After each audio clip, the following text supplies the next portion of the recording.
रक्तचाप हमारे शरीर के लिए इतना महत्वपूर्ण क्यों है और जो इसका सामान्य स्तर है, अगर ये अपने सामान्य स्तर से ऊपर या नीचे जाता है तो किस तरह से ये हमारे शरीर को प्रभावित करता है? हम सभी जानते हैं कि रक्त हमारे शरीर का एक महत्वपूर्ण भाग है।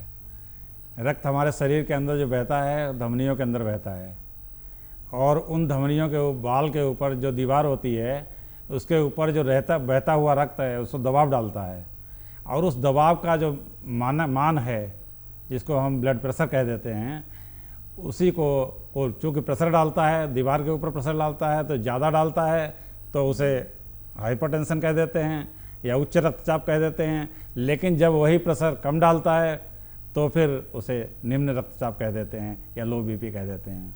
आइडल स्टैंडर्ड क्या होता है और क्या वो कारण होते हैं जिसके कारण ये फ्लक्चुएट करता है कि किसी किसी को हाई बीपी की टेंडेंसी होने लगती है, किसी किसी का बीपी बहुत निम्न चला जाता है, तो क्यों ऐसा होता है? ऊपर वाला मान जो है वो 120 और नीचे वाला मान 80, ये सामान्यतः एवरेज के रूप में पाया जाता है। हम एक पूरी पब्लिक का जनरली एक एसेस करते हैं और उसका जो सामान्य स्तर होता है 120-80 होता है, वो किसी का कम होता है थोड़ा, किसी का ज़्यादा होता है।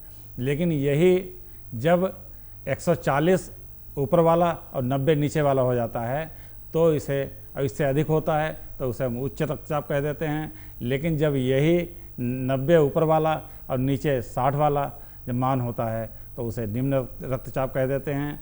और जब उच्च रक्तचाप होता है या निम्न रक्तचाप होता है तो ऐसी स्थिति में ये हमारे शरीर के अंदर समस्याएं पैदा करता है। अब उसके कुछ लक्षण होते हैं। उच्च रक्तचाप सामान्यतः 90% लोगों में कोई भी लक्षण उत्पन्न नहीं करता है और एक देखा जाए तो अननोटिस्ड होता है।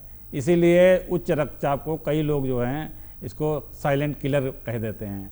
और इसी तरह निम्न रक्तचाप है जो कि 90 और 60 होता है, लेकिन जब इससे नीचे जाता है तो फिर एक सामान्यतः अननोटिस्ड डे भी पड़ा रहता है बहुत सारे लोगों में।